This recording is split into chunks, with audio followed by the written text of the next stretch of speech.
Well, Zig and I are just two of many voices, right, that talk about ideas, whether it's financial or social or personal or spiritual. And it's just like reading a dozen books.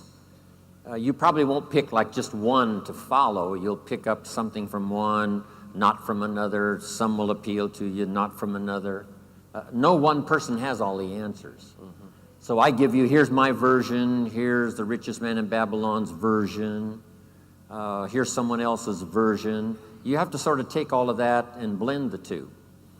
Here's a book on good health that says if you do this, you'll live forever. The second book you read says if you do what that first book says, you'll die young. And you say, which book should I follow? And the answer is neither one. And here's the best advice I can give you. Make sure what you finally do after listening to Zig and listening to me and listening to Brian and listening to a variety of other voices of experience is finally decide for yourself. I will refine my life this way from Jim Rohn, some from Brian, some from Zig. Then make sure what you finally do is the product of your own conclusion. The key is to be a student, not a follower, but a student. Excellent. Beautiful. Let me tell you a little story that kind of parallels and goes along with this, and yet not really. Doesn't matter, Zig. You're going to get paid anyway. My first 2.5 years in the sales business, cookware, I struggled mightily. That doesn't mean I didn't sell a lot, because I did. I sold my furniture, sold my car. Not too far from the truth.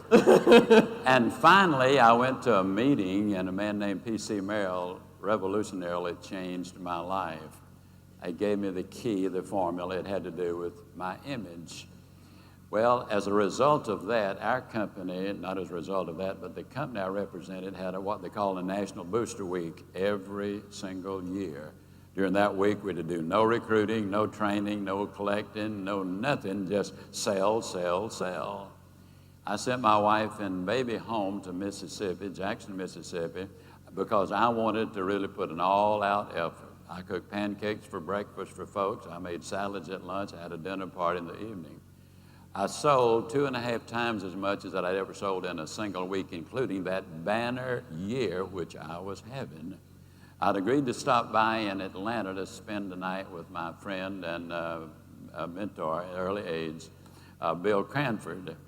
I got there at about 2 o'clock in the morning, and for the next 2 hours, literally, I gave him the minute details of every one of those incredible sales I had made. I said, Bill, you know, I called on them. I said this, they said that, I said this, and they said that, and they bought. I called them the next one. I said this, they said that, I said this, and they bought.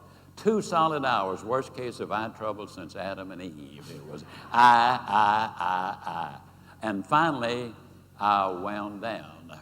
And I said, oh, my goodness, Bill. I've talked for 2.5 hours. You haven't said a word. I said, how are you doing? Would you forgive me, Bill? I'm really embarrassed. That was a terrible thing to do. Bill Cranford, bless his heart, more like a big brother than anybody, said, Zig, don't give it a thought. You have every reason to be proud of what you have done. It was absolutely wonderful. But Zig, let me remind you of something. I'm the person who brought you in this business. I'm the one who trained you. I'm the one who for 2.5 years did those sales meetings every Monday morning that you attended.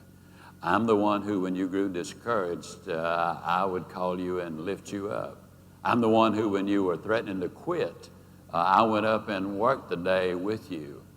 And Zig, as excited and as proud as you are of what you've done, you will never know joy until you've experienced what I have just experienced. It's what you do for others. That was the genesis, Brian, of you can have everything in life you want if you'll just help enough other people get what they want. I continue to work because things like that. Good stuff.